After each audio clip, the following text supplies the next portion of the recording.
মমতা বন্দ্যোপাধ্যায়কে ফেসবুকে গালাগালি করছে, বিভিন্নভাবে মমতা বন্দ্যোপাধ্যায়ের মতো জনগণ নেত্রীকে আপনারা ফেসবুকে প্রতিদিন অসভ্য ভাষায় গালিগালা করছি। মমতা বন্দ্যোপাধ্যায় বলেছেন একটু তো ফোর্স করতে। আমরা যদি ফোর্স করে আগামীকাল বাড়ির দেওয়ালে গিয়ে আপনার মাকে এবং বোনকে উৎসাহ সাজিয়ে যদি আপনার দেওয়ালে টানিয়ে দিয়ে আসি, পর্দা খুলে দরজা খুলে ওই পোস্টারটা আপনি খুলতে পারবেন না। এই প্রতিবাদ মঞ্চে দায়িত্ব নিয়ে বলে গেলাম, সেদিন সামনে আসছে। সকালবেলা উঠে দেখবেন যে মমতা বন্দ্যোপাধ্যায়কে ফেসবুকে আপনি ব্যক্তি কুৎসা করছেন, যে মমতা বন্দ্যোপাধ্যায়কে চরিত্র নিয়ে গালাগালি করছেন, আপনার বাড়ির দরজায় গিয়ে আপনার মা বোনকে বিকৃত ছবি করে আপনার বাড়ির দেওয়ালে টানিয়ে দিয়ে আসবো। শুনে রাখবেন, আজকে দাঁড়িয়ে বলে গেলাম, সাবধান হয়ে যান। রাজপথে তৃণমূল কংগ্রেস ধৈর্য নিয়ে বসে আছে।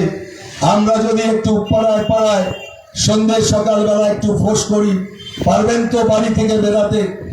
পারবেন তো? যে ছেলে মেয়েদের আগিয়ে দিচ্ছে, সেই ছেলে মেয়েদের ভবিষ্যৎ নষ্ট করছেন।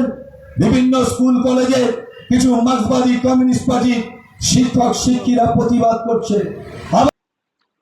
আসলে বিনাশকালে বুদ্ধিনাশ। তৃণমূল সরকারের পতন হবে, সেই পরিস্থিতি তৈরি হয়েছে। দুর্নীতি চূড়ান্ত পর্যায়ে পৌঁছেছে। এগুলো নেতা নয়, এগুলো মস্তান, মমতা ব্যানার্জির ঠ্যাঙাড়ে বাহিনীর সদস্য এরা। এই করে তারা টিকে থাকার চেষ্টা করছে।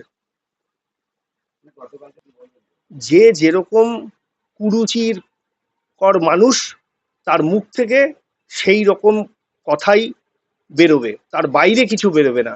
অভদ্র অসভ্য দলটাই এরকম পরিস্থিতি তৈরি হয়েছে।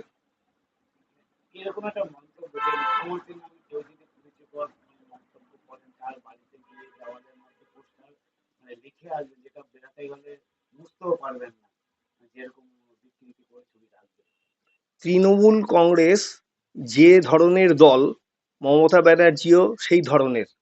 কারণ এই ধরনের কুরুচিকর মন্তব্য প্রকাশ্যে বলার পরেও এখনো পর্যন্ত প্রায় 24 ঘন্টা হতে চলল, তার বিরুদ্ধে কোনো রকম দলীয় শৃঙ্খলা ভঙ্গের নোটিশ জারি বা তাকে দল থেকে তাড়ানো এরকম এখনো পর্যন্ত শুনিনি।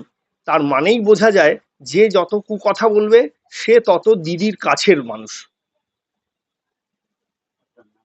আমি শ্যামলেন্দু দে, বিজেপি বারাসাত সাংগঠনিক জেলার সম্পাদক।